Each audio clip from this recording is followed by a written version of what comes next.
Still, the house key dug into my palm as my daughter calmly explained how I should step aside. As I set the key on the table, I kept my voice level, refusing to give her the argument she expected. While the metal clicked softly against the wood, I heard every year of sacrifice she'd already claimed as hers. The same cold key carried the truth I'd been avoiding about when love turned into entitlement. That's when I realized she wasn't waiting for me to leave. I was in her way. Still holding the key, I decided to sell the house before I lost my life along with it. Before the story begins, tell me, where are you watching from? I hope your day's gentle and calm. Please like, subscribe, and let's start our story together. John had set the table himself, even though Helen offered to help. He wanted the lines straight, the silverware aligned, the room calm. It felt important, symbolic.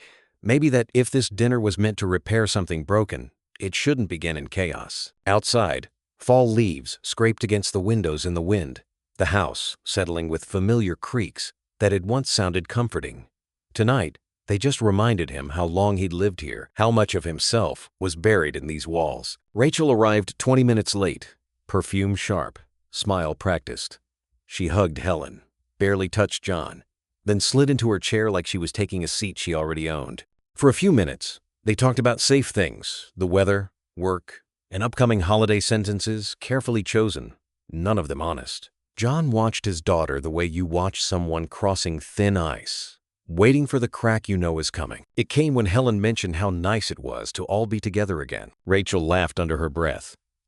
"Together?" she said. "That's one word for it." John stiffened but kept his voice steady. "That's why I asked you here. We haven't been close. I want to fix that." Rachel looked at him, then really looked, and the smile vanished. "You want to fix it now?" she asked.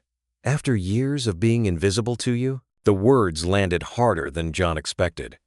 He opened his mouth, then closed it. Rachel didn't wait. "You were always here," she continued, gesturing around the dining room. "But you were never present. Work, silence, rules. You think providing was enough, but it wasn't. I needed a father, not a landlord." Helen reached for Rachel's hand. "Sweetheart." "No," Rachel snapped, pulling away. "I'm tired of softening it. I've been patient long enough." John felt a slow heat rise in his chest, equal parts guilt and irritation. "I did what I knew how to do," he said. "I wasn't perfect, but I was here." Rachel leaned forward, eyes sharp now. "And now, it's my turn to think about my future." The way she said it measured, deliberate, set something off in John's gut. "What does that mean?" he asked. Rachel hesitated for half a second. Then she exhaled, as if deciding not to pretend anymore. "It means this house can't keep being yours forever, and I'm not waiting around for you to decide when you're done with it." The room went silent. John stared at her, certain he'd misheard. "Excuse me?" "You heard me," Rachel said, voice firm. "You're 60. You don't need a place this big. It makes sense to plan a transition." Helen's chair scraped loudly as she shifted. "Rachel, stop. This isn't how—" "I'm not talking to you," Rachel snapped, eyes never leaving John. "I'm talking to him." John's heart pounded in his ears. "A transition to what?" he asked slowly. Rachel didn't blink. "To me, taking over. That's how this works. You step aside. I move in. It's practical." The word practical felt obscene. "You're talking about forcing me out of my own home," John said. Rachel shrugged. "If that's how you want to frame it." Something inside John cracked, not loudly, not dramatically, but completely. This wasn't frustration. This wasn't resentment. This was entitlement, naked and unapologetic, coming from the person he'd sacrificed most for. Helen stood up, voice shaking. "Enough. This is getting out of hand." But Rachel was already standing too. "You don't get it," she said, grabbing her coat. "You never did. And if you won't do this the easy way, we'll find another." John didn't raise his voice. He didn't move. He just watched as his daughter walked out, the front door slamming hard enough to rattle the glass. The house fell into a heavy, ringing silence. Helen turned to him, tears in her eyes. "She didn't mean it like that." John didn't answer right away. He stared at the empty chair where Rachel had been sitting, the place she'd claimed so confidently. "Yes," he said finally, voice low and steady. "She did. That night, Long after Helen went to bed, John sat alone at the kitchen table. The house felt different now, not warm, not safe, contested. And for the first time, he understood something with absolute clarity. If he didn't take control of his life now, someone else already had plans to do it for him. By morning, John would start making calls. John didn't announce anything. He didn't make a declaration or draw a line in the sand. He simply started moving differently through the house, like a man who decided the walls were listening. The first thing he did was small, too small for anyone to question. He fixed the loose hinge on the hallway closet, replaced a cracked switch plate in the living room, cleaned out the garage, box by box, sorting what mattered from what didn't. From the outside, it looked like maintenance. From the inside, it felt like preparation. Helen noticed, of course. She always did. "You've been busy," she said one morning, watching him wipe down the already spotless kitchen counter. Her tone was light, curious, not suspicious. "Yet, just keeping up with things," John replied, not looking at her. She nodded, accepting it for now, but her eyes lingered. This house had its rhythms, its habits. When one of them changed, it was felt immediately. Still, Helen didn't press. She didn't know how far John had already gone in his head, how decisively something had shifted after that dinner. Late one afternoon, John stood alone in the living room and let himself remember. He saw himself younger, shoulders stronger, hands rough from long days, signing papers with a confidence he'd earned the hard way. This house wasn't a gift. It wasn't luck. It was overtime and weekends and years of restraint while others upgraded, vacationed, splurged. Every inch of it was paid for with effort. And somehow, over time, Rachel had started speaking about it as if that history didn't matter. As if ownership was a matter of proximity, not sacrifice. That thought hardened something in him. Rachel called that evening. Her name lit up his phone, and for a brief moment, he considered answering. He imagined a calmer conversation, apologies layered with explanations, a version of her that might walk back what she'd said. But the memory of her voice, steady, entitled, already planning his removal, cut through that hope. He let it ring. She texted minutes later. "We should talk. About everything." John stared at the message, then set the phone face down. He wasn't ready for a conversation that would only become leverage. Not yet. 2 days later, he sat across from Michael Smith in a quiet office that smelled faintly of old books and coffee. Michael listened without interruption as John laid it all out: the dinner, the threat, the sense that something was already in motion behind his back. "I need to sell the house," John said plainly. "And I need to know she can't stop me." Michael folded his hands. "The house is in your name alone," he said. "She has no legal claim, but that doesn't mean she can't try to complicate things." John nodded. "That's what I'm worried about."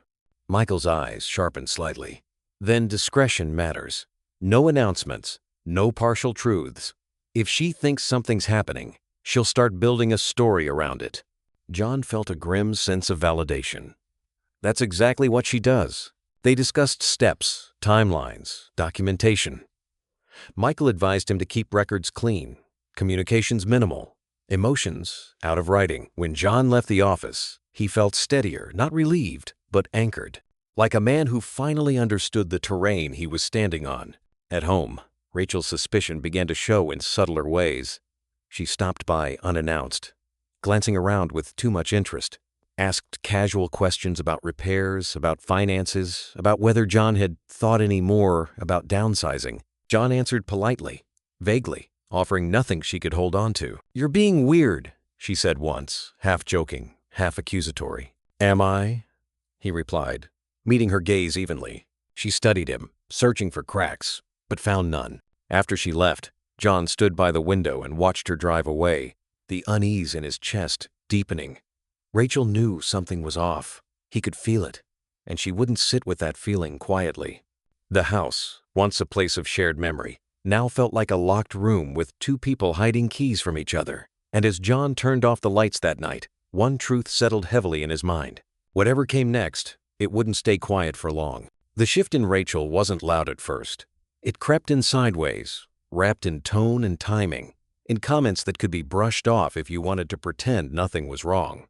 She'd stop by the house with forced smiles and carefully chosen words, asking questions that weren't really questions at all. "Wow, she said one afternoon, standing in the doorway of the living room, eyes roaming the freshly cleared shelves. "You're really reorganizing. Planning something?" John didn't look up from the paperwork he was sorting. "Just cleaning," he replied. Voice even. Rachel hummed, unconvinced. "Must be nice," she added lightly, "having the freedom to make big changes without thinking about how they affect anyone else." The jab hung in the air. John let it hang. He had learned that silence, when used correctly, was more unsettling than any argument. Rachel lingered another minute, waiting for him to rise to it, then left with a sharp goodbye that echoed through the hall. Behind the quiet, John kept moving. Appointments were scheduled under neutral names. Files were scanned, copied, stored, somewhere Rachel had never bothered to look. He spoke to contractors in short, careful conversations and answered questions with a kind of vagueness that left no trace. To anyone watching from the outside, nothing significant was happening. To John, everything was. Helen felt it most in the evenings. She noticed how Rachel's voice tightened when she called, how quickly warmth turned to irritation. More than once, Helen started to say something to ask Rachel what was really bothering her, but stopped herself. She'd spent years smoothing rough edges, convincing herself that time would fix what honesty might break. Now she worried that silence was doing the opposite. "Maybe she just needs reassurance," Helen said one night, folding laundry with nervous hands. John didn't answer right away. "She doesn't want reassurance," he said finally. "She wants certainty." That distinction haunted Helen. She loved her daughter, but she could feel the emotional pressure building, like a storm that hadn't decided where to land yet. The confrontation came on a gray morning, the kind where the sky never quite brightened. Rachel arrived unannounced again, her energy sharper than before. She didn't sit down, she paced the kitchen instead, eyes darting, fingers tapping against the counter. "Okay," she said abruptly. "Enough. What's going on with the house?" John kept his attention on the mug in his hands. "What do you mean?" "I mean the cleaning, the repairs, the secrecy," Rachel snapped. "You think I don't notice? You're doing something." John met her gaze calmly. "You're reading into things." Rachel let out a humorless laugh. "You're lying." The word hit hard, but John didn't flinch. "I'm not," he said. "You're just looking for something to be wrong." Rachel's face flushed, anger rising fast now. "You shut me out, refuse to talk, and expect me to believe nothing's happening? After everything?" John shrugged slightly. "Not everything needs an explanation." That was the moment she realized she wasn't getting anything from him. No crack, no slip, just a wall, where access used to be. The betrayal she felt twisted into something darker determination mixed with fear. "Fine," Rachel said, backing toward the door. "But don't think for a second I'm blind." After she left, Helen stared at the closed door, heart pounding. "You're pushing her," she said quietly. John set his mug down. "She's pushing herself." Alone later that night, John sat at his desk, the house wrapped in uneasy stillness. He reviewed documents, checked timelines, made notes in careful handwriting. Each step forward felt heavier than the last, but also clearer. Rachel's pressure only confirmed what he already knew, that whatever she feared losing, she believed it was already hers. And John understood something else now, too. This wasn't a misunderstanding to be cleared up with a conversation. It was a silent war, and the only way to survive it was to finish what he'd started quietly, completely, before Rachel figured out how far he was willing to go. John signed the papers without ceremony. No dramatic pause, no hesitation. Just the quiet scratch of pen against paper in Michael Smith's office, each signature measured and steady. The documents were clean, precise months of preparation condensed into a few decisive strokes. When he finished, Michael slid the folder closed and looked at him carefully. "Once this goes live," Michael said, "there's no pretending it's a misunderstanding." John nodded. "I'm done pretending." Outside, the air was cold and bright, the kind that made everything feel sharper. John sat in his car for a moment before starting the engine, hands resting on the wheel. He felt heavier, but also strangely lighter, as if a weight he'd been carrying quietly for years had finally shifted into the open. The sign went up 2 days later. Rachel saw it by accident. She was driving past the house she'd been doing that more often lately, when the red and white placard caught her eye. "For sale." She slammed on the brakes, heart hammering, staring as if the words might rearrange themselves into something less final. They didn't. She was at the front door within minutes, pounding hard enough to rattle the frame. When John opened it, she didn't wait for an invitation. "What is this?" she demanded, pointing back toward the lawn. "What are you doing?" John stepped aside, letting her in, his face unreadable. "I'm selling the house." The words hit her like a physical blow.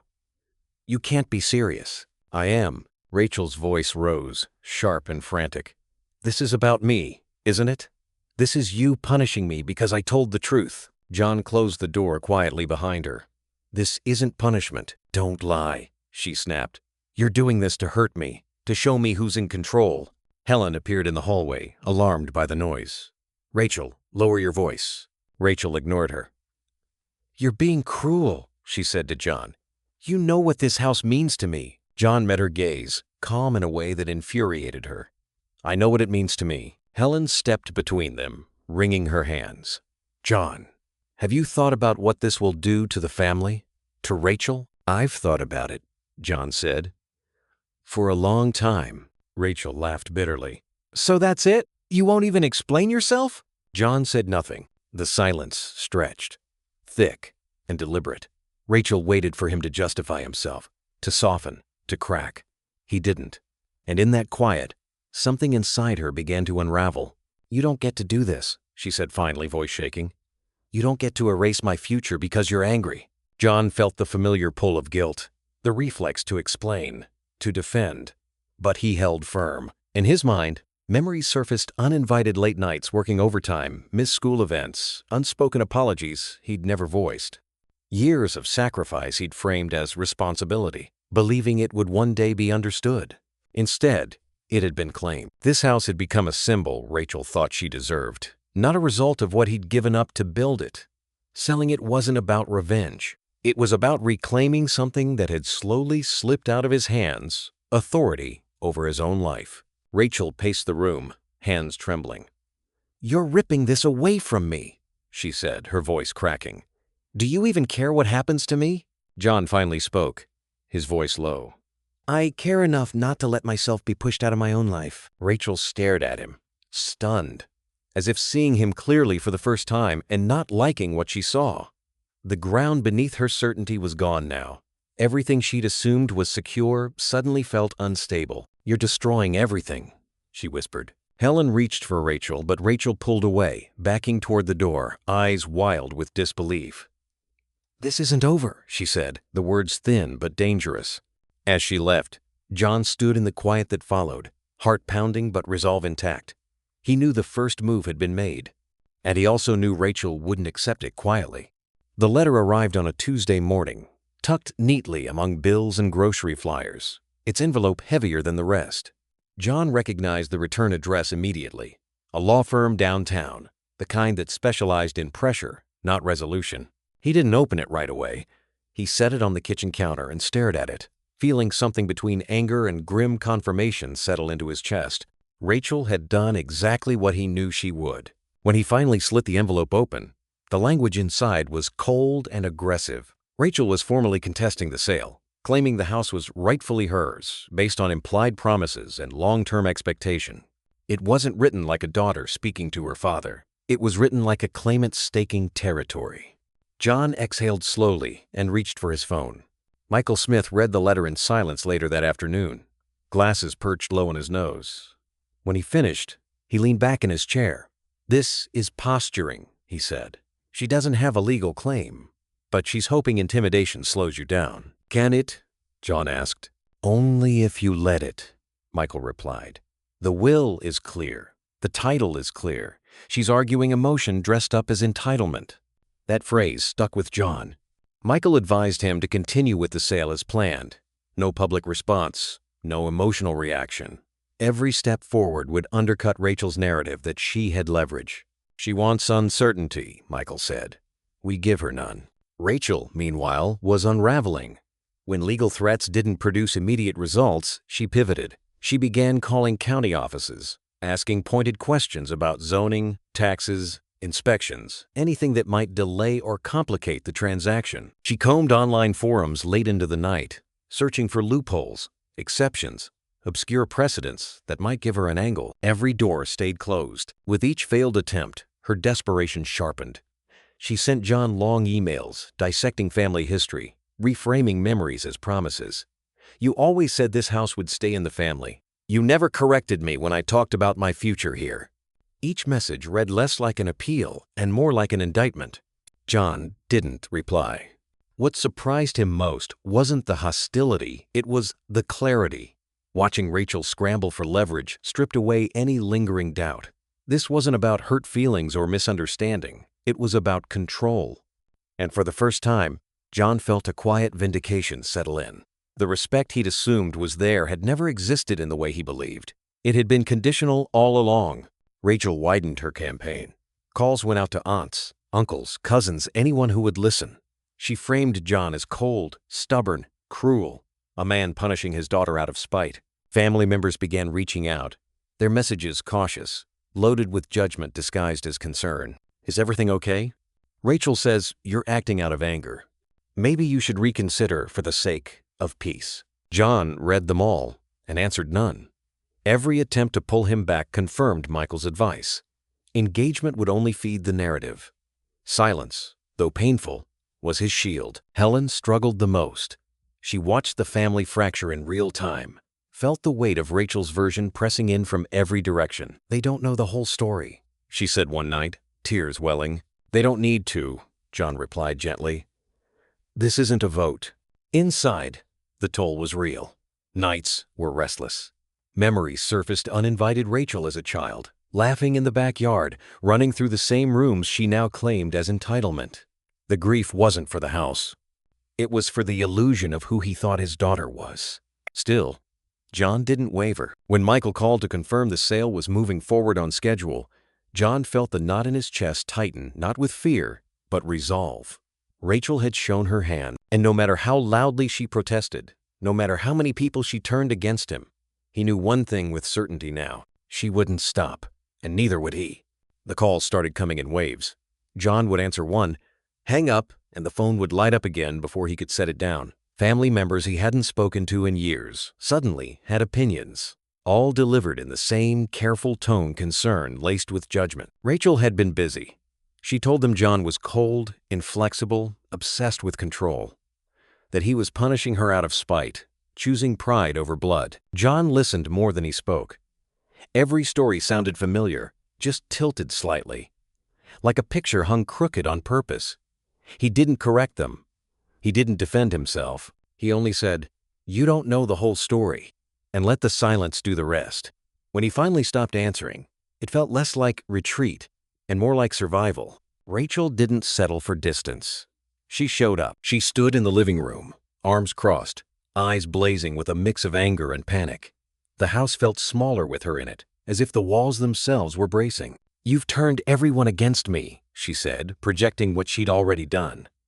They think you've lost it. John's voice was steady, but there was weight behind it now. You turned them against me long before I spoke to anyone, Rachel scoffed. I told the truth. No, John said quietly. You told your version. The words seemed to slow her for a moment, but then the dam broke. You're selfish, she snapped.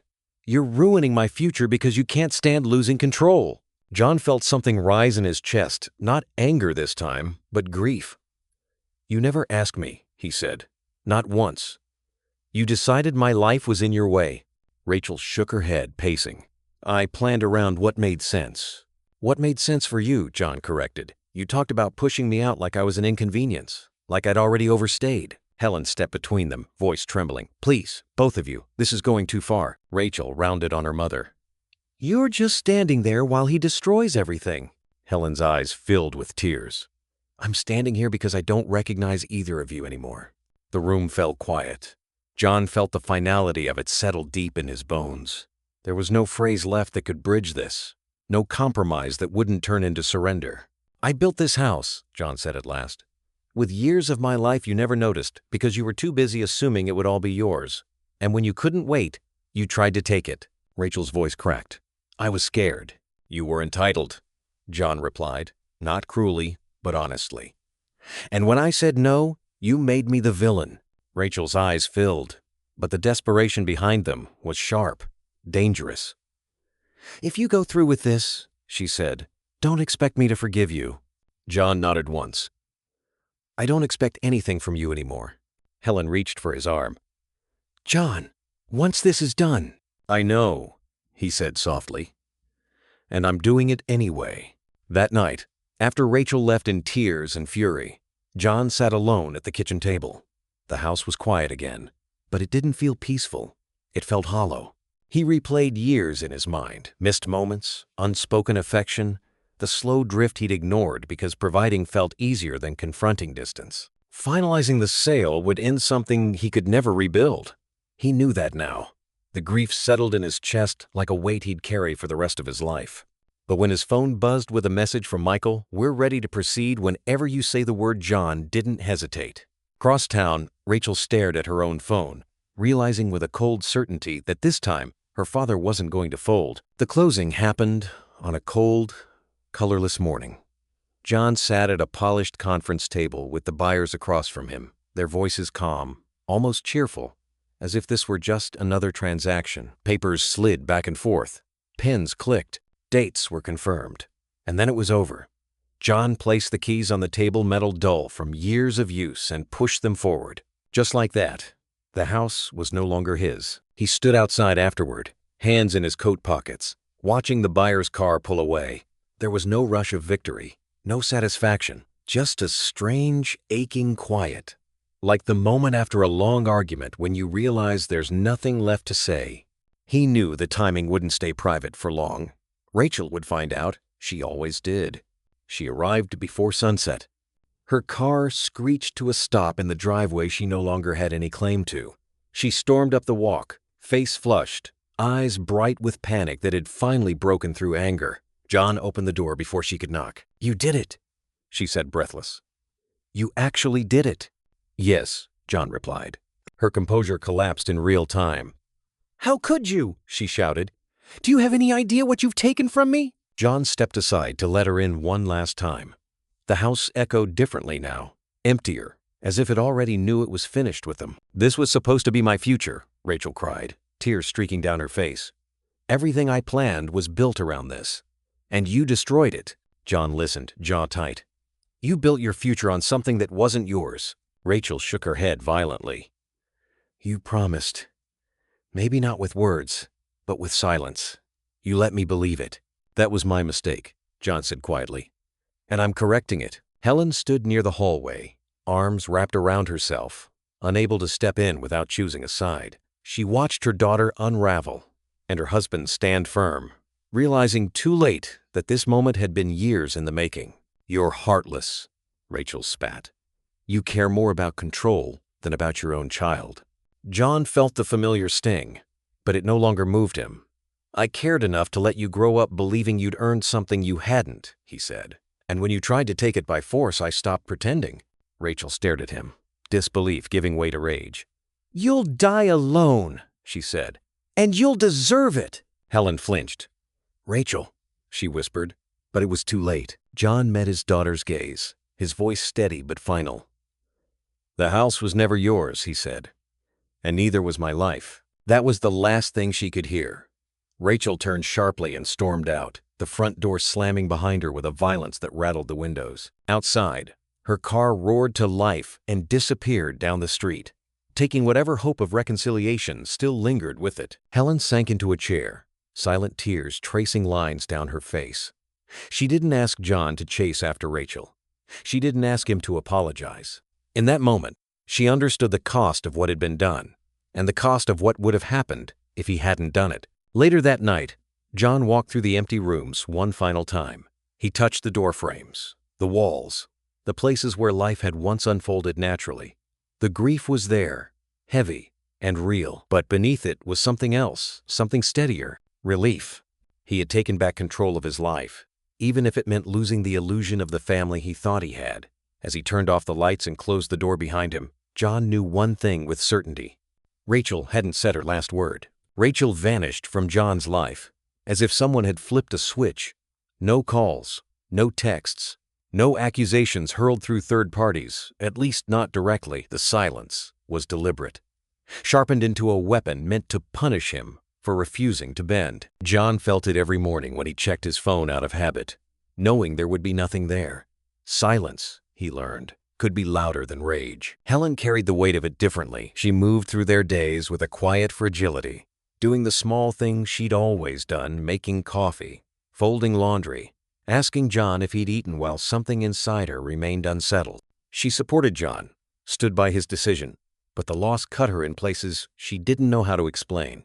"I never thought it would come to this," she admitted one night, her voice barely above a whisper. "Neither did I," John replied, and that was the truth. Vindication brought no comfort.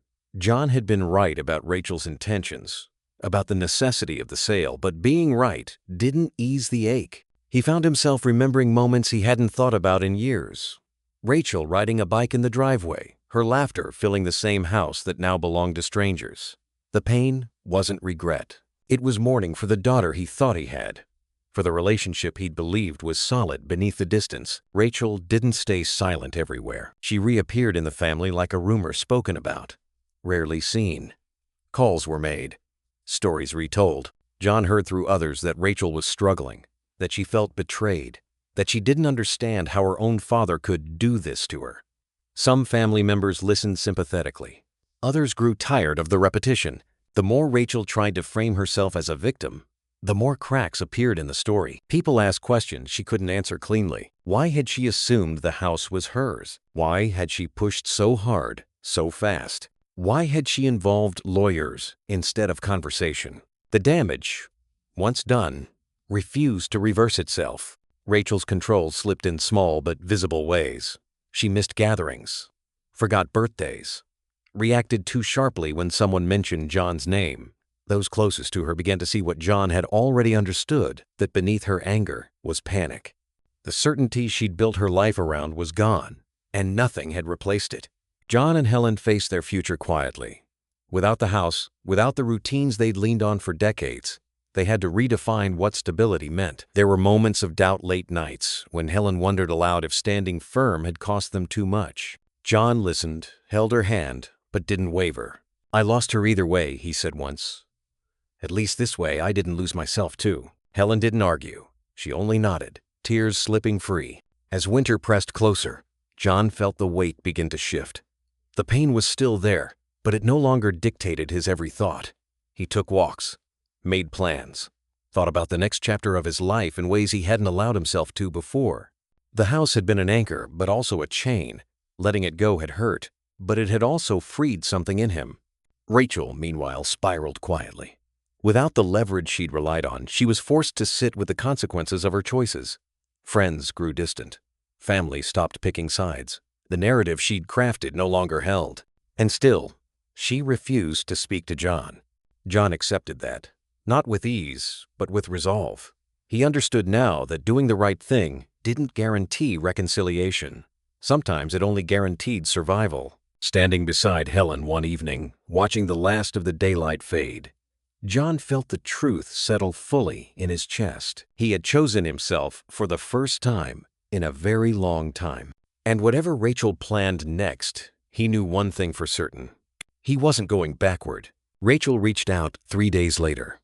Not with a call, not with a visit, but with a long message sent late at night, the kind written when sleep won't come and pride is momentarily exhausted. "I know I crossed lines," it began. "I shouldn't have handled things the way I did. I'm sorry for the stress I caused. I never wanted it to go this far." John read the words slowly, seated at the small kitchen table of the rented house. For a moment, he allowed himself to feel relief. An apology, even a fragile one, felt like air after weeks of suffocation. He showed Helen the message. She pressed her lips together, hopeful but wary. Rachel asked to talk the next day. When she arrived, she looked different, quieter, less sharp around the edges. Her confidence had thinned, replaced by something uncertain. They sat across from each other, the space between them heavy with everything they hadn't said for years. "I shouldn't have assumed," Rachel said softly. "About the house. About you." John nodded but didn't interrupt. "I felt like I was losing everything," she continued. "I panicked." John waited. He had learned the value of patience. Rachel took a breath. "But this doesn't have to stay broken. You can fix it. You can get the house back. Or work something out with the buyers." It was always supposed to stay in the family. There it was. John felt the brief warmth fade, replaced by a familiar steadiness. "No," he said. Rachel frowned. "Dad, I just apologized." "You did," John replied calmly. "And then you asked me to undo the only boundary I've ever held." Her voice tightened. "You didn't have to go that far to make a point." "Yes," John said, his tone firm but controlled. "I did. You didn't hear me until there were consequences." Rachel leaned forward, frustration rising. "I wouldn't have pushed if you'd ever made me feel secure. You shut me out for years." John didn't deny it. "I failed you in ways I didn't understand at the time. But that doesn't justify what you did." "I was scared," Rachel said. "You were entitled," John answered quietly. "And when entitlement was challenged, you tried to take control instead of responsibility." The words landed hard. Rachel looked away, jaw clenched. She tried again, softer this time, reframing memories, reshaping intent. She spoke of things John had said years ago, moments she'd interpreted as promises, of how silence felt like permission. "That silence," John said, "was my mistake, but it was never consent." Helen finally spoke, her voice gentle and aching. "We all let things go too long," she said. "We hoped time would smooth them out." Rachel's eyes filled with tears. "I just wanted to know I was safe." John felt the truth of that and the cost of how it had been pursued. "Safety doesn't come from owning what isn't yours," he said. "It comes from honesty, and we didn't have that." The conversation stretched on, unearthing old wounds that had never healed. Rachel accused John of emotional distance. John admitted he'd hidden behind work, believing provision was enough. Neither denied their part. But when Rachel returned again to the house, what it represented, what she believed it owed her, John stayed unmoved. "I'm not reversing this," he said. Rachel stood slowly, her apology now hollowed by disappointment. "Then I don't know how we move forward." John looked at her, heart heavy. "Neither do I. But moving backward isn't an option." After she left, Helen sat beside him, resting her head briefly on his shoulder. "I'm proud of you," she whispered, "even if it hurts." John stared at the bare wall across from him and understood something with painful clarity. The house had never just been a building. It had become the stand-in for everything fractured between them: expectation, silence, resentment, love twisted by assumption. Letting it go hadn't healed the family. It had exposed how broken it already was. And now, standing at the edge of that truth, John knew they were at a crossroads, one where forgiveness, if it ever came, would have to be built on something far sturdier than walls. They met without lawyers, without raised voices, without the weight of unfinished sentences hovering over the room. Just the three of them, John, Rachel, and Helen, sitting in the quiet living room of the old house one last time before the new owners took full possession. The furniture was gone now. The rooms echoed. It felt less like a home and more like a memory that hadn't decided whether to stay or fade. Rachel sat stiffly on the edge of a chair she dragged back inside, her hands folded tight in her lap. The fight had drained out of her, leaving something raw behind. John noticed it immediately. Not weakness, something closer to exhaustion. "I didn't come to argue," Rachel said finally. "I came to understand, or try to." John nodded. He felt tired in a way sleep couldn't fix. "That's all I want too." They talked slowly, carefully, like people walking across cracked ice. Rachel spoke about fear, how watching her parents age had unsettled her more than she'd admitted, how the house had become a symbol of continuity in her mind, proof that something would stay the same no matter what else changed. She admitted she'd let that fear turn into certainty, then into entitlement. "I didn't see you as a person anymore," she said quietly. "Just an obstacle." The honesty stung, but John appreciated it more than any apology. "And I didn't see how much silence was hurting you," he replied. "I thought keeping things stable was enough. I was wrong." For the first time in months, they weren't defending positions. They were naming wounds. Rachel hesitated before asking, "Do you hate me?" John shook his head immediately. "No, but I was hurt in a way I can't ignore." She swallowed hard. "Is forgiveness even possible?" John took a breath. "Forgiveness, yes. Trust, He paused, choosing his words carefully. Trust has to be rebuilt. Slowly. Over time. Not with promises. With behavior. Rachel nodded, absorbing that. She didn't argue. That alone felt like progress.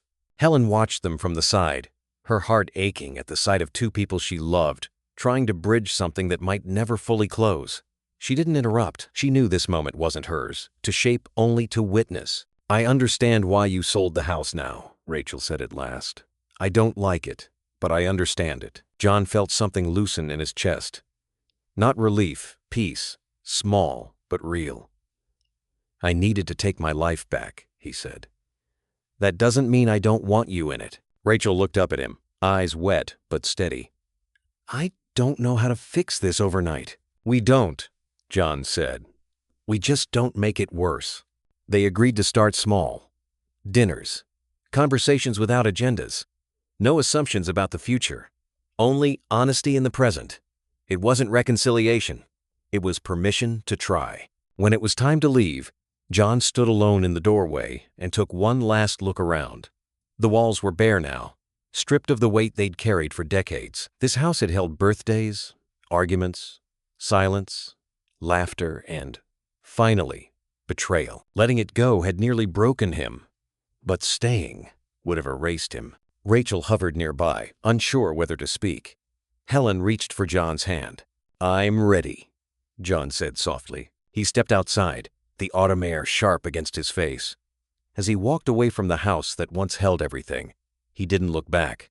Not because it didn't matter, but because it no longer defined him. Behind him, Rachel watched her father go, realizing some things couldn't be inherited.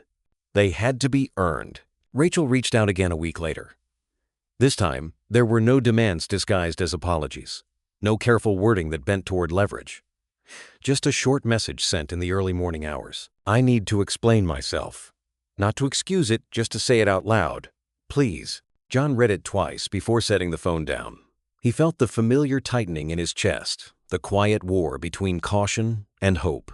Part of him wanted to ignore it, to preserve the fragile peace he'd built since walking away from the house. But another part, the part that still remembered teaching Rachel how to ride a bike, how to stand back up after falling, knew silence could harden into something irreversible. He agreed to meet. They chose a neutral place, a quiet cafe far from old neighborhoods and sharper memories. Rachel arrived early, sitting stiffly with her hands wrapped around a mug she hadn't touched. She looked smaller somehow, as if the certainty she'd worn for years had finally collapsed under its own weight. Thank you for coming, she said as John sat down. I didn't come to absolve you, John replied evenly. I came to listen, Rachel nodded, swallowing hard. I know. She spoke slowly, haltingly at first.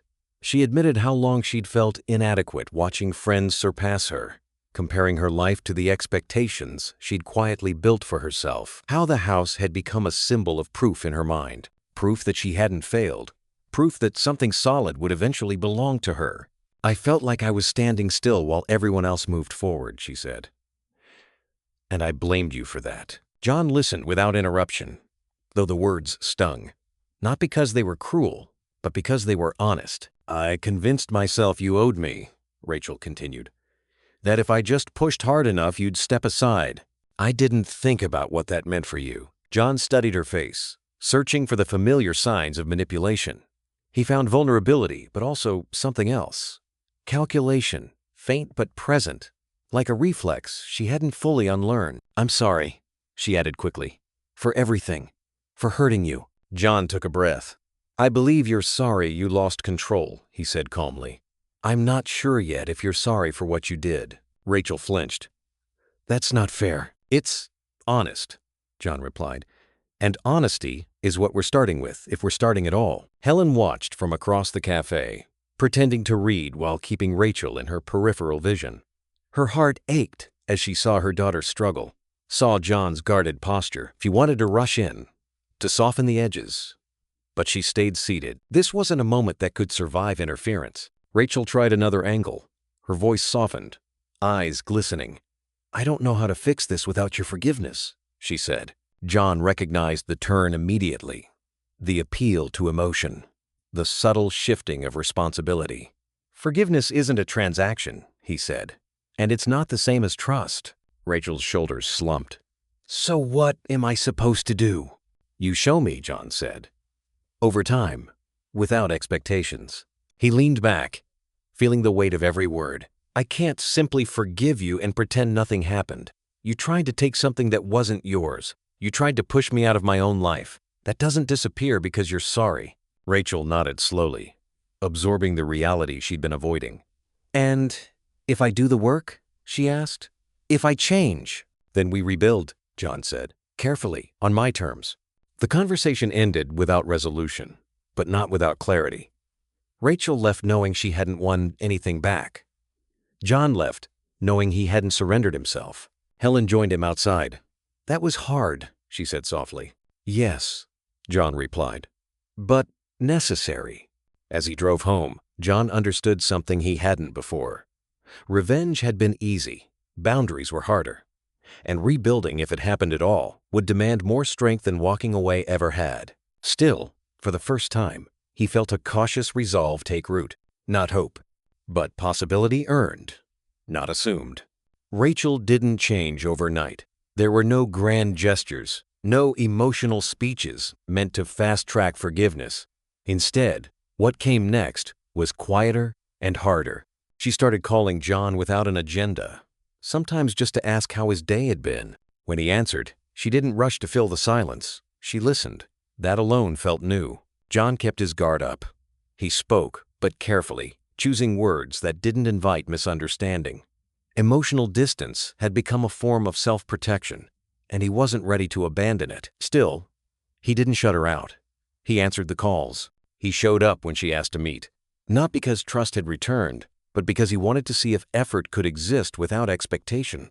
Helen noticed the shift first. She watched Rachel arrive on time instead of late, ask questions instead of making assumptions. When Helen thanked her for dinner one evening, Rachel didn't brush it off. She stayed behind to clean. Small things, but real. I don't want to mess this up, Rachel said quietly to her mother once, hands submerged in soapy water. Helen smiled, though caution lingered in her eyes. Then don't rush it. Rachel took that advice seriously. She stopped bringing up the house entirely. No references, no lingering resentment disguised as nostalgia. She spoke instead about her own life work, frustrations, doubts she'd never admitted before. For the first time, she acknowledged how much pressure she'd placed on herself to prove she was moving forward, even when she felt stuck. I thought having something solid would fix how I felt, she told John during one of their longer conversations. I didn't realize how much fear was driving me. John listened, his expression unreadable. He recognized the truth in her words and the damage they'd caused. He could see the effort now. But forgiveness wasn't a switch he could flip. Some wounds demanded time, not intention. I see you trying, he said finally. That matters. But it doesn't erase what happened. I know, Rachel replied. And for once, she didn't argue. The family dynamic shifted in subtle ways. Dinners were quieter but less tense. Laughter returned cautiously, like a guest unsure if it was welcome. Helen felt relief, mixed with fear, relief that something was healing, fear that it could fracture again just as easily. John remained watchful. He noticed when Rachel corrected herself, when she paused before speaking instead of pushing through discomfort. He noticed when she took responsibility without prompting. It didn't bring instant trust, but it chipped away at the wall. Late one evening, John sat alone and thought about the years he'd misunderstood his daughter. He'd labeled her behavior as entitlement, and much of it had been, but beneath it was insecurity he'd failed to see, a need for reassurance he hadn't known how to give. That realization didn't absolve her, but it softened the sharpest edge of his anger. When Rachel left one night after a simple, uneventful dinner, Helen turned to John. She's different, she said quietly. She's trying to be, John replied. The road ahead was still uncertain. Forgiveness wasn't guaranteed. Trust would have to be built piece by piece, tested by time and consistency. But for the first time since everything had fallen apart, John allowed himself a cautious thought. Maybe this wasn't about reclaiming what was lost. Maybe it was about building something that had never existed in the first place. They began spending more time together in ways that felt intentional, almost cautious. No one said it out loud, but every visit carried the same unspoken agreement. Don't rush. Don't pretend. Don't push. Dinners were simple and quiet, marked by pauses that once would have been filled with tension. Now, they were filled with restraint. It wasn't comfort yet. It was effort. John and Rachel talked more than they ever had before, and the conversations weren't easy. They circled old memories, moments that had hardened into misunderstandings. Rachel spoke about growing up in a house where stability existed, but warmth often felt rationed. John listened, resisting the urge to defend himself, learning instead how to hear without correcting. "I thought silence meant disappointment," Rachel admitted during one long evening conversation. "I spent years trying to earn something you never told me I'd already lost." John took that in, feeling both regret and resolve. "I didn't know how to show approval without turning it into expectation," he said. "So I stayed quiet. I see now what that cost us." Those conversations didn't heal everything, but they dismantled walls that had stood unchallenged for decades. Each truth spoken created space for another, even when it hurt. Rachel's actions began to change in ways that couldn't be rehearsed. She followed through on commitments without reminders. When she made mistakes, she owned them quickly, instead of reframing them. She asked before assuming. She listened without preparing a rebuttal. Responsibility stopped being something she claimed and became something she practiced. Helen noticed all of it. She watched her daughter show up differently, watched her husband soften without surrendering himself. It gave her hope, but it was a fragile hope. She'd lived long enough to know that patterns didn't disappear easily, and trust, once broken, rarely returned in the same shape. "I want to believe this lasts," Helen said quietly to John one night. "I'm just afraid of losing her again." John understood that fear more than he wanted to admit. He acknowledged Rachel's progress openly, thanked her when she took responsibility, met her effort with measured openness. Still, a part of him stayed guarded. He didn't know if the relationship they were building would ever resemble what he'd once imagined. And maybe it shouldn't. Rachel sensed his caution but didn't challenge it. Instead, she accepted it as part of the cost. She offered help where it was needed, asked questions she'd once avoided, and showed up consistently. Not perfectly, but honestly. There were setbacks, awkward moments, old habits that flared briefly before being checked. But the direction was different now. Forward, even if slow. One afternoon, as they sat together after a shared meal, John realized something unexpected. He wasn't bracing himself anymore. The tension was still there, but it no longer felt like a threat. It felt like awareness, a reminder not to take progress for granted. "I don't know if we'll ever be what we were," John said aloud, surprising himself. Rachel nodded. "I don't think we should try to be." The simplicity of that answer settled something inside him. Later, when Rachel left and the house grew quiet, John stood by the window and watched her walk away. He didn't feel the old knot of dread or anger. Instead, there was a small, unfamiliar calm. Not certainty, but direction. Despite the scars, despite the distance that might never fully close, John felt something he hadn't allowed himself in a long time. Peace, not because everything was fixed, but because they were finally fixing the right things. The test came without warning, wrapped in something ordinary. A family gathering. A birthday that had been on the calendar long before everything fell apart. It was the kind of event that used to feel routine cake, polite conversation, familiar faces, but now carried the quiet thread of old roles snapping back into place. John felt it the moment they walked in. The room was full, voices overlapping, laughter landing just a beat too loud. Rachel stiffened beside him, her shoulders tight, eyes scanning faces the way she used to scan rooms in the old house, measuring, comparing, bracing. At first, she held it together. She smiled when spoken to, answered questions carefully. But then someone mentioned the house. Not maliciously, not even directly, just a passing reference to how strange it felt driving by now that new people lived there. Rachel's jaw tightened. John saw the shift instantly. The guarded calm gave way to something sharper. When another relative commented on how hard that must have been, Rachel laughed too quickly, too defensively. "It didn't have to happen," she said. "Some people just can't let go." The words landed heavy in the space between her and John. He didn't react right away.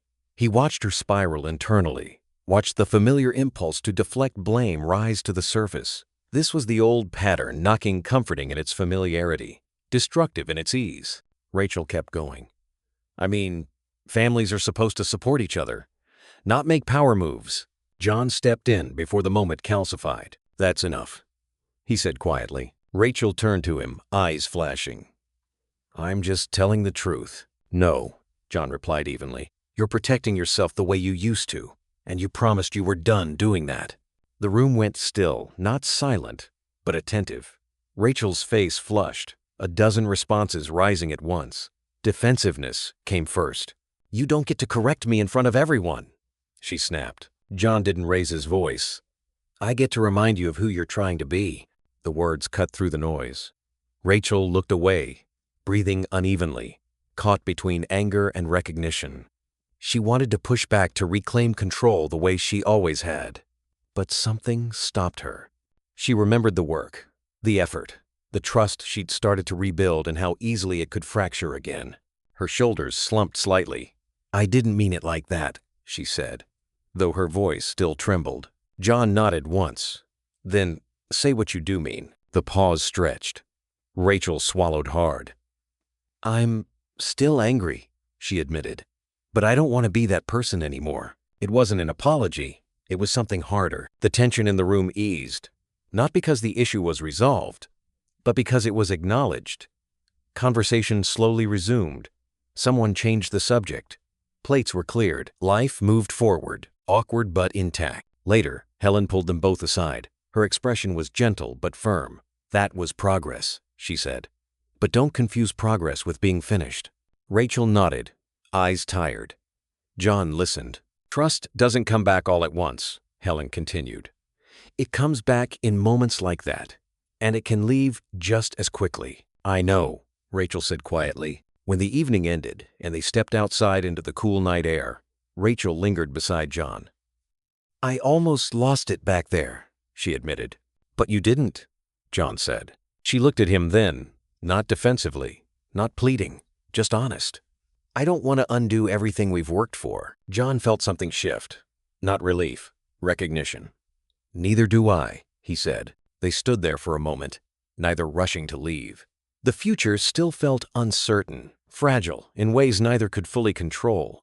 But beneath that uncertainty was something new. Not certainty, hope cautious, earned, and still very much on trial. The truth surfaced quietly, the way the most damaging things often do, not through confrontation, but through paperwork. John hadn't gone looking for it. He was reviewing routine documents with Michael, tying up loose ends from the sale. When Michael paused longer than usual over a file, he reread a page, then another, his expression tightening. There's something you should see, Michael said carefully. John leaned forward. What he read didn't make sense at first drafts of correspondence. Unsigned but deliberate. Notes outlining alternative estate scenarios. References to trusts, conditional inheritances, timelines that assumed the house would remain unsold. And Rachel's name appeared again and again, not as a beneficiary but as a planner. She was preparing for a different outcome, Michael said. One where the house stayed in the family and control transferred to her, sooner than you intended. John felt the air leave his lungs. She told me she just wanted security, he said. Michael met his gaze. This wasn't security. This was strategy. The realization hit harder than the original betrayal. Even while apologizing, even while making visible efforts to reconnect, Rachel had been quietly shaping her own version of events, one where reconciliation ended with control restored. John drove home in silence, hands locked tight on the wheel. He replayed every recent conversation, every careful apology, every promise of change. A new layer of meaning settled over them, heavy and bitter. Helen noticed immediately. What happened? She asked. John handed her the documents. She read slowly, her face draining of color. She was still planning? Helen whispered. Yes, John said. While we were rebuilding. Helen didn't cry. She grew still in a way John recognized hurt settling into resolve. I need to talk to her. Rachel didn't deny it when confronted. She sat across from her mother, shoulders squared, eyes guarded. I was just being prepared, she said. After everything that happened, I didn't trust things to stay fair. Helen's voice trembled. Fair to whom? To me, Rachel replied. I believe the house was rightfully mine. I still do. The admission landed like a slap. John stepped forward, fury finally breaking through the calm he'd fought so hard to maintain. "So all of this," he said, voice low and shaking. "The apologies, the effort, the rebuilding, was it all just a longer game?" Rachel looked between them, defensive walls snapping back into place. "I was trying to protect my future." "You were trying to control mine," John snapped. Helen shook her head slowly. "You didn't learn anything," she said. "You just learned how to wait." The confrontation that followed stripped away any remaining illusion. Rachel admitted she'd believed reconciliation would soften John enough to reconsider his decisions. That trust would eventually turn into access. That patience would succeed where force had failed. "I didn't think you'd find out," she said quietly. That, more than anything, broke something in John. This wasn't fear driving her. It wasn't insecurity alone. It was entitlement, refined into patience, selfishness, dressed up as growth. "You didn't want healing," John said. "You wanted a better angle." Rachel's eyes filled with tears, but they no longer moved him the way they once had. "I didn't mean to hurt anyone." "But you did," Helen said. Again. The room went silent. The distance between them felt wider now than it had at the height of their conflict.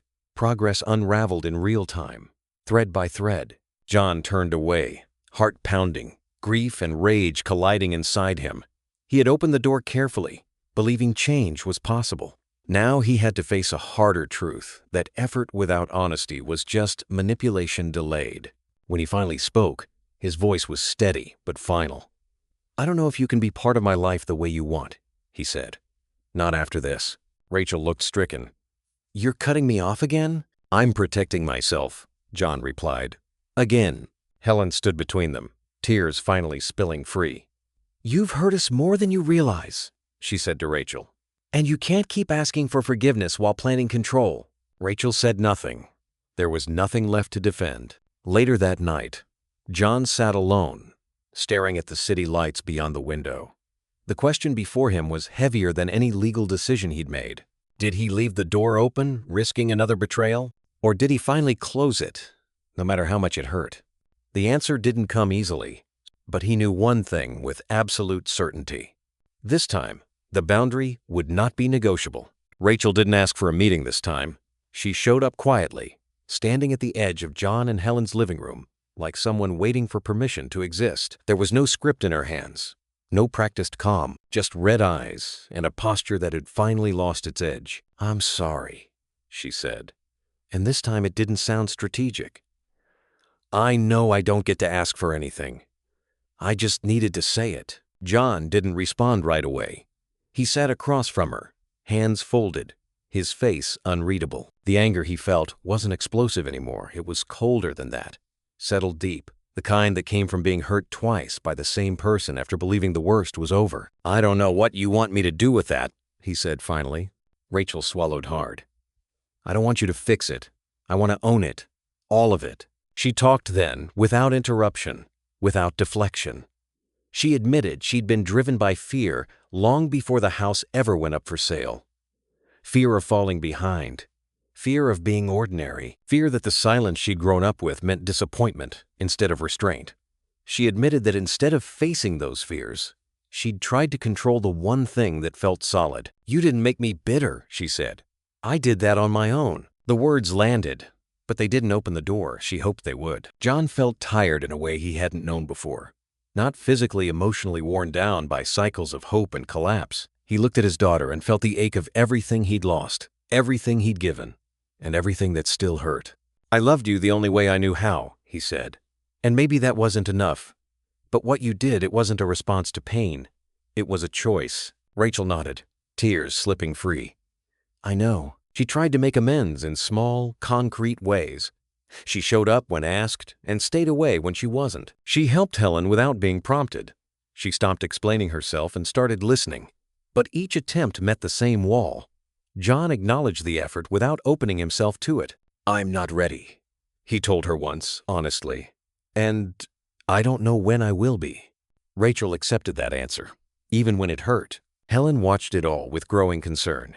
She saw the toll on John, the sleepless nights, the long silences, the way he stared out windows as if measuring the distance between who he'd been and who he was becoming. One evening, She sat beside him and said the thing she'd been afraid to voice. "I don't know how much more you can carry," she said softly. "I don't know if we heal from this." John didn't answer right away. He was thinking not about Rachel, but about himself. About the years he'd spent believing responsibility meant endurance. About how much of his life had been shaped by reacting instead of choosing. That night, something shifted. John realized he couldn't rewrite the past. He couldn't undo Rachel's actions or his own silence. But he could decide what the rest of his life would look like. He could stop measuring every step by whether it fixed someone else. Peace, he understood, wasn't reconciliation at any cost. It was alignment with the truth. The next time he spoke to Rachel, his voice was calmer. "I'm not closing the door," he said, "but I'm not opening it wide either. If healing happens, it happens slowly. And if it doesn't," he paused, choosing honesty over comfort, "I still need to be okay." Rachel nodded, tears in her eyes. "I'll take that." For the first time, John believed her remorse was real. It didn't erase the damage. It didn't lower his guard. But it changed the shape of the distance between them from a wall into a stretch of ground that might, one day, be crossed.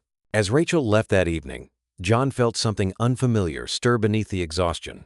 Not forgiveness, not trust, but the faint, fragile belief that healing, real healing, might still be possible, even if it came on terms he hadn't imagined. They met at Helen's request, not because anyone wanted another confrontation, but because avoiding it had become its own kind of poison. The house was quiet, afternoon light stretching thin across the floor. No one sat at first. The air felt weighted, as if every unsaid word had been waiting for this moment. John spoke before Rachel could. His voice wasn't raised, but it carried something heavier than anger. "You keep hearing about the house," he said, "but you never hear what it cost me." Rachel looked down, fingers twisting together. "For years," John continued, "I worked longer hours than I should have. I swallowed my frustrations. I convinced myself that silence was strength, that if I provided enough, it would make up for everything I didn't know how to say." He paused, breath-catching. "When you talked about pushing me out like I was already gone, it felt like all of that meant nothing." Rachel's eyes filled. "I didn't see it that way," she whispered. "That was the problem," John replied. "You never saw me, just what I represented." The room stayed still as the truth settled. Helen stood nearby, hands clasped tightly, afraid that if she interrupted, the moment would fracture. Rachel finally looked up, tears spilling freely now. "I was terrified," she said, "terrified of ending up with nothing, of failing, of realizing I'd built my life on assumptions instead of effort." Her voice broke. "The house felt like proof I hadn't messed everything up." John closed his eyes briefly. Hearing it didn't erase the damage, but it gave it shape. "You didn't lose everything," he said. "You lost control." Rachel nodded, shame written across her face. "And I tried to take it back the only way I knew how." Helen stepped closer, her voice trembling. "That fear," she said to Rachel, "it doesn't justify what you did, but naming it matters." John felt the familiar pull of resentment rise again. The part of him that wanted consequences to be final, that wanted distance to remain permanent. Revenge had been clean. Anger had been easier to carry than disappointment, but he was tired of carrying it. "I wanted you to feel what I felt," John admitted quietly. "Powerless, dismissed. But holding on to that anger is costing me more than it's costing you." Rachel wiped her face, barely breathing. "I don't expect you to forgive me," she said. "I just don't want to be the person who hurt you anymore." The words didn't sound rehearsed. They sounded scared. John studied her, really studied her, and saw not the strategist or the entitled daughter, but someone stripped of certainty, standing in the aftermath of her own choices. "If this is going to change," he said slowly, "I can't be the only one taking risks, and you can't be the only one changing." Rachel nodded. "I know." The silence that followed wasn't hostile. It was exhausted. Helen exhaled shakily. "This doesn't have to be fixed today," she said. "It just has to stop breaking." That landed where nothing else had. John felt something shift. Not forgiveness, not trust, but willingness. The understanding that reconciliation wasn't a reward or a concession. It was a decision both sides had to choose repeatedly, without guarantees. "I'm not promising anything," John said at last, "except that I'm willing to take this one step at a time." Rachel nodded, tears still falling. "That's all I'm asking." They didn't hug. They didn't resolve everything. But when Rachel stood to leave, there was no slammed door, no final accusation, just a pause at the threshold. "I'll keep showing up," she said. John didn't answer right away. Then, quietly, "Make sure you do." As the door closed behind her, John remained where he was, emotionally drained but lighter than he'd been in months. The anger hadn't vanished, but it no longer owned him. This wasn't the end of the story. It was the moment the story finally changed direction. The days that followed felt unfamiliar, as if the rules of the family had been rewritten without anyone formally agreeing to them. Conversations between John and Rachel were slower now, stripped of assumption. They spoke with intention, pausing when old habits threatened to resurface. There were moments of awkward silence, moments where words hovered unspoken because neither of them wanted to say the wrong thing. It wasn't comfortable, but it was honest. John found himself thinking about the house more often than he expected. Not with longing, but with clarity. It hadn't just been a building. It had been the place where distance grew unnoticed, where silence was mistaken for stability. Losing it had forced everything into the open. In a strange way, it had done what years of avoidance never could. Rachel continued trying, though the effort wasn't smooth. She stumbled. Sometimes she reacted defensively before catching herself. Sometimes she overcorrected, apologizing for things that didn't need it. But she stayed. She didn't disappear when conversations became uncomfortable. That mattered more than perfection. Helen watched them carefully, heart guarded but hopeful.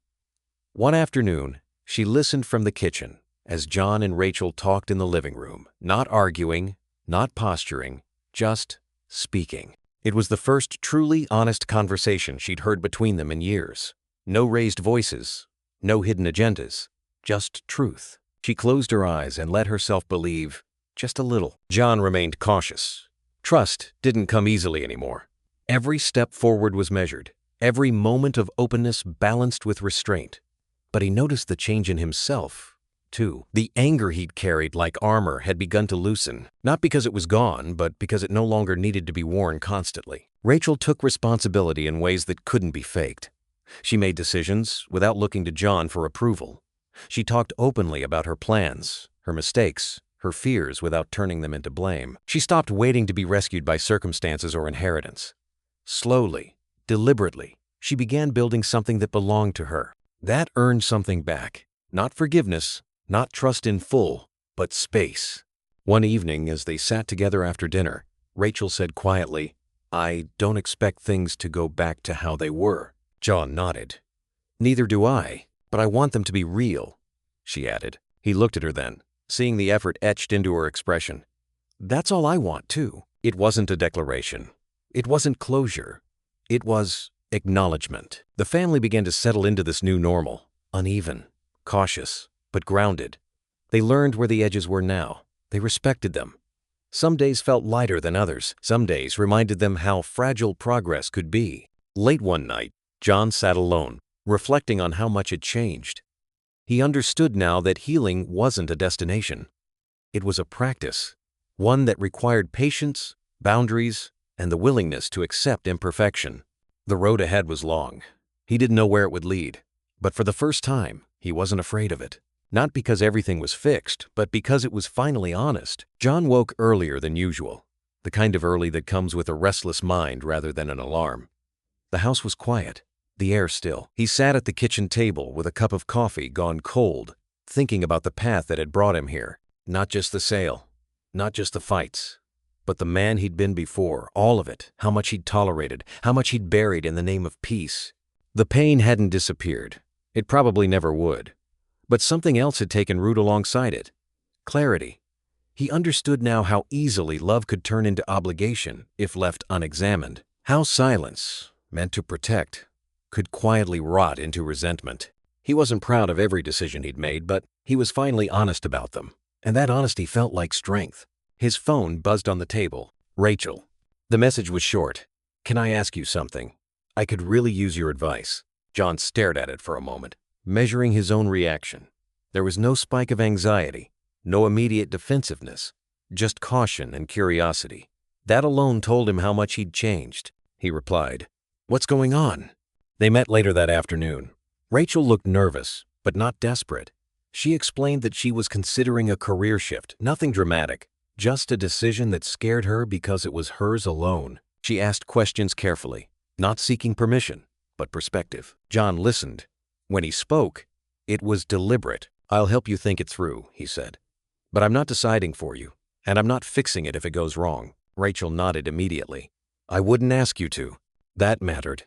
As they talked, John felt the boundaries he'd built holding firm, not like walls, but like guardrails. He could be present without sacrificing himself, supportive without surrendering control. It was a balance he'd never known how to strike before. Helen watched from the doorway, unseen. She saw the way Rachel listened now. Really listened. She saw the way John spoke calm, steady. No edge of resentment sharpening his words. It filled her with a cautious relief. Healing, she knew, didn't erase scars. It taught you how to live with them. Afterward, Rachel lingered. "Thank you," she said quietly, "for this, for not making it about everything else." John met her eyes. "That's on you," he said. "You changed how you asked." She smiled faintly. "I know the house isn't the point anymore." "No," John agreed. "It never really was." She hesitated, then added, "I'm grateful you didn't give up on me, even when you had every reason to." John didn't answer right away. He thought about the nights he'd sat alone, convinced distance was the only way to survive. He thought about how close he'd come to closing the door for good. "I didn't give up," he said finally, "but I stopped abandoning myself." Rachel nodded, absorbing that. When she left, John stood at the window and watched her walk away, not with dread, not with blind hope, but with measured confidence. He could see the changes now. Not perfection, not redemption tied with a bow, but growth that showed up consistently, without asking to be rewarded. That evening, Helen sat beside him, resting her head briefly on his shoulder. "We're not whole," she said softly. "No," John replied, "but we're moving," and that was enough. The family wasn't healed. Not yet, maybe never completely, but they were no longer pretending, no longer fighting ghosts of expectations that had never been spoken aloud. They were walking forward, scarred, aware, and finally facing the same direction. They sat together in the quiet of the late afternoon, the kind of quiet that no longer felt tense or loaded, just still. John watched the light stretch across the floor as Rachel sat across from him, hands wrapped around a mug she wasn't drinking from. There was no agenda this time, no problem to solve, just space to acknowledge where they'd been and where they were standing now. "I think about how close we came to losing each other," Rachel said softly. "Not the house. Us." John nodded. He'd thought about it too, more times than he cared to count. "I do as well," he said, "and I think about how much of it came from things we never said." Rachel looked down. "I was so afraid of ending up with nothing that I didn't see what I already had, or what I was destroying." John let that settle before responding. "Fear does that," he said. "It narrows your vision, makes everything feel like a threat." She hesitated, then met his eyes. "I don't expect forgiveness to erase what I did." "It won't," John said honestly. Then, after a pause, he added, "Forgiveness isn't easy, but it's the only way to heal, not for the past, for the future." Rachel absorbed that, the weight of it, clear on her face. She wasn't pushing anymore. Not for absolution, not for reassurance. She was listening. Helen joined them quietly, sitting nearby without interrupting the moment. The three of them didn't look like the family they'd once been. Too much had changed. Too much had been stripped away. But there was a steadiness now that hadn't existed before, an honesty that didn't require pretending everything was fine. They talked about ordinary things after that. Rachel mentioned plans she was making, small, practical steps that had nothing to do with inheritance or expectation. A new job opportunity. A move that felt right for her. Not symbolic, not defiant, just hers. "I want to build something on my own," she said, without borrowing meaning from anything else. John felt a quiet swell of pride, not loud, not triumphant, just real. "That's how it should be," he said. As the evening settled in, John watched Rachel move through the room, confident in a way that didn't demand validation. She wasn't defined by what she'd lost anymore, or by what she thought she deserved. She was becoming someone shaped by accountability instead of entitlement. The damage between them hadn't vanished. It never would. But it no longer controlled the conversation.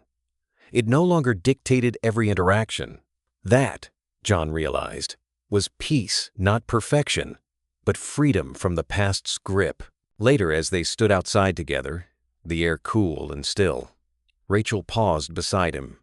"Thank you," she said, "for not letting me take the easy way out." John looked at her, seeing both the mistakes and the growth clearly now. "Thank you," he replied, "for choosing to do the work instead." Helen watched them from a few steps back, heart full and aching at the same time. The family hadn't been restored to what it was, but it had become something sturdier, built on truth, on boundaries, on forgiveness that didn't excuse, but allowed room to move forward. They walked together down the path ahead, not hand in hand, but side by side, aware of the distance that had once existed, and grateful it no longer defined them. John and Rachel walked forward together, their bond tentative but stronger than ever before, a testament to the power of forgiveness.